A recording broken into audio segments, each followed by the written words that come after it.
High-level talks between the United States and Iran have ended without a breakthrough, with US President Donald Trump asserting that Washington will win regardless, even as negotiations concluded in a stalemate.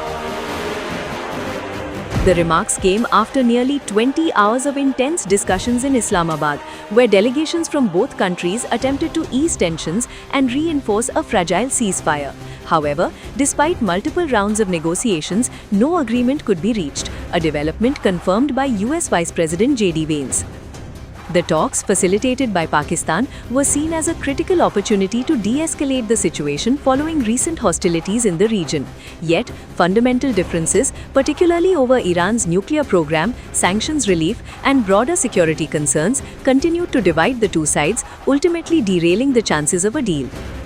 Even as the outcome fell short of expectations, Trump struck a confident tone, downplaying the deadlock and indicating that the US position remains strong irrespective of the result.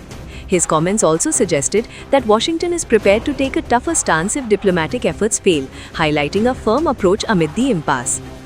Meanwhile, Vice President Vance stated that the United States has already put forward its final offer and is now awaiting Iran's response. The lack of consensus has raised fresh concerns over the future of the ceasefire and the possibility of renewed tensions in the region.